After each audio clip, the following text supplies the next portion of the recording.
Hello, I am Marilyn Sassi. I'm a member of the Proctors History Committee, and I also run the private and public tours here at the theater. One of the things that I enjoy very much doing are exhibits. And we have this permanent exhibit up in the arcade, which gives you a really good idea about the history of the theater and the man it is named for. So the first thing we have here is a blow-up of Mr. Proctor, that's Frederick Freeman Proctor, who would have been right about 18 years old, and he is dressed up for his act in the circus. He started his career in theater as a circus performer, and he was high wire, he was an acrobat and a juggler. So we have copied these pieces that he worked with, which are here, a drum that he and his partner that he worked with when he was very young.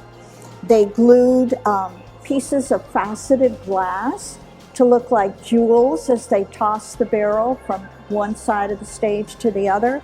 And this cross that you see was suspended from the top of the circus tent, and he would hang from it and do all kinds of contortions and balancing from it.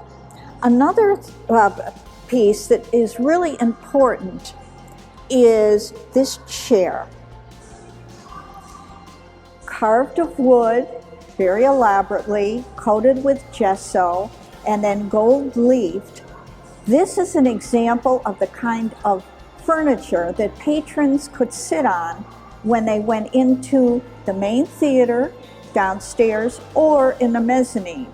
So these were used for patrons when they entered the theater. Now, up above it, we have a blow-up of the original program, which we own. Thank goodness it was donated to us. It's the only copy we know of. And right next to it is the advertisement in the newspaper that shows the act that opened the theater. So the theater was opened as a vaudeville theater, also showing silent films, on December the 27th, 1926. And so the movie that was featured was called Stranded in Paris, and it starred B.B. Daniels, and then there were 5 vaudeville acts. They were very short acts that came on 15, 20 minutes, one following the other in rapid succession, and they are listed up on the program. It also has a welcoming by the mayor of Schenectady at the time, thanking Mr. Proctor for bringing this wonderful theater into Schenectady.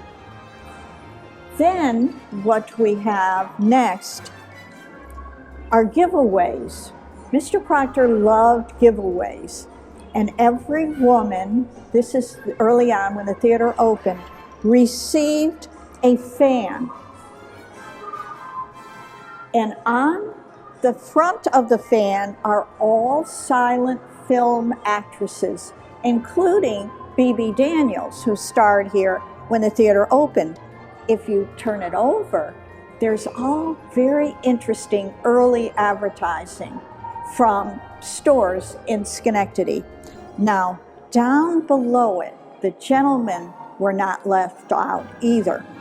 They received a gun that has a little mechanism. If you pull the trigger, a dancing girl shoots out and jumps up and down. So the men and the women each had one of these as a giveaway.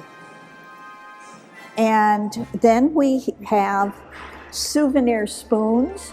He had these souvenir spoons made for all of his theaters, and there were over 45 theaters across the country. They went from Buffalo to New Jersey and off to New England as well. So he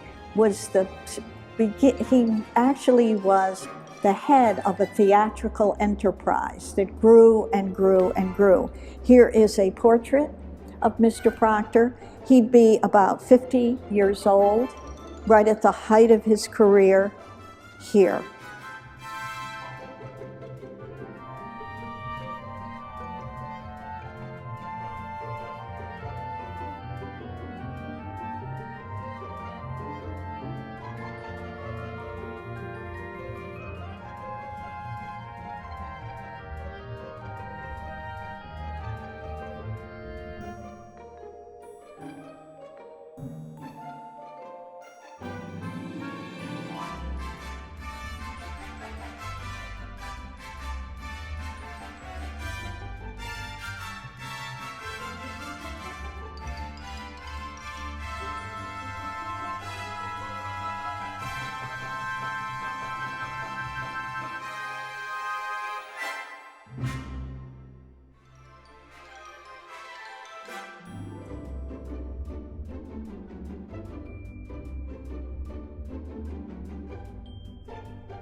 We know that this is actually legitimate, that when George Burns was here, and he was here often, and in one of the old dressing rooms, and we all know that he smoked cigars, one right after the other, and one of the young people that was cleaning up after George Burns was here picked up out of the ashtray in his dressing room the stub of his cigar.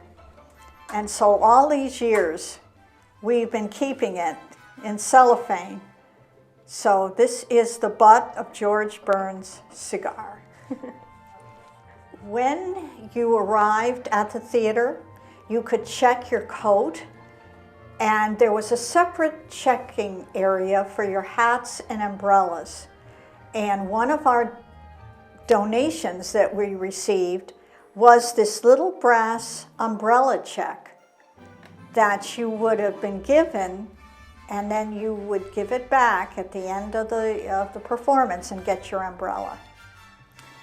When, when the theater was reopened, and I just have to go back for a minute and tell you that the theater started going downhill very, very badly by the end of the 1950s.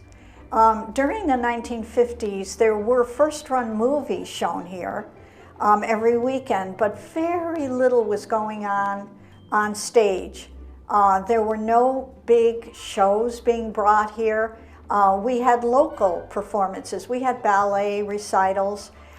We had the Schenectady Light Opera, the Schenectady Symphony, and a number of local performances. But as we went from the 60s into the early 70s, the theater was in horrible, horrible condition. The roof had been leaking for years, causing tremendous water damage, and the theater was in arrears for over $200,000 to the city of Schenectady because they couldn't pay the taxes. By 1974-75, rumors started that the theater was going to be torn down. Luckily, a local group, the Schenectady Council on the Arts, who had already opened up the Civic Playhouse down on Lower Washington Avenue, they became very concerned that the theater was going to be torn down. And so they got together and they formed what is called the Arts Center and Theater of Schenectady. It was ACTS, A-C-T-S. And everybody pitched in. It was really a grassroots effort to save the theater because there was no money. So everyone volunteered, and there were all kinds of work people. The union, head of the union at the GE got all the union workers. There were CETA workers that were paid for by the federal government, set up a program to have people start coming in to clean the theater. The Carl Company was extremely important to the theater, and because they were so generous and wanting to help, and they helped an enormous amount. One of the things they did, the old curtain, which was burgundy velvet, was in terrible, terrible shape. And they took it down, and the women in the curtain department actually sewed up a brand new theater, a brand new curtain. What they wanted to do is have any remnants of the old curtain within the new. So they took the fringe that was still in good shape and put it on the new curtain. The other thing they did, as they went through this curtain, there were parts of it that were still okay. And this was right before Christmas when they were doing this. So what they decided to do is take out the areas that were okay and make little booties out of the velvet, trim it in lace, put a little ribbon on it so that it could be put on your Christmas tree for a decoration. And this was one of the fundraisers showing the grassroots effort to save the theater. And it did reopen January 3rd in 1979. Okay, we are looking at what is called a call board. And the call board was placed backstage in the wings of the theater, right outside what is called the green room. And the green room was where the actors and actresses waited before it was their turn to go on stage. And what would happen is they'd check the call board, and on these lines were the names of the vaudeville actors, so they would know when they were scheduled to go on stage. So all of the names, some of them like George Burns, Gracie Allen, Eddie Foy and the Eight Little Foys, Red Skelton. These are just a few of the very famous vaudevillians that appeared here in the theater. Now, right next to the names are these hooks, and the hooks would hold key fobs. Each of the key fobs had a key to their dressing rooms. Every one of the dressing rooms was named for one of the theaters, from Buffalo, where they'd start, all the way to New Jersey. When they hired on to work for Mr. Proctor, they didn't just come to this theater. They appeared at all of the theaters in the area as you come down from Buffalo and follow actually the Mohawk River. They'd come by the train, and they would stop and do the run and then go to the next theater. Okay, the hooks that would have been opposite each one of the names of the vaudevillians was to their dressing rooms. On one side of the key fob, you see Proctor's New Theater, Schenectady, and on the other side, this one says Niagara Falls, and this one says Syracuse. So, every one of the dressing rooms that the vaudevillians would get were named for the stops along the route, and on the doors to each one of their dressing rooms would be the corresponding names: Niagara Falls, Buffalo, Syracuse, Rochester, Schenectady, Albany, Troy, and on you go. Okay, we are now looking at artifacts from the original dressing rooms that were put in the theater when it opened, 1926, and remained. There were 16 of them, and they remained up until the big expansion when all of the original dressing rooms had to be torn out, when the theater was vastly enlarged, and new dressing rooms are now in the theater. But we have these pieces, including an original dressing room table. We have a number of them. This one is in the best shape because it retains its original finish. They're demi-lune, and the flat area at the back went right up against the wall, and then the actors and actresses applying makeup in their hair would have sat in a chair just like the one that's sitting next to the table.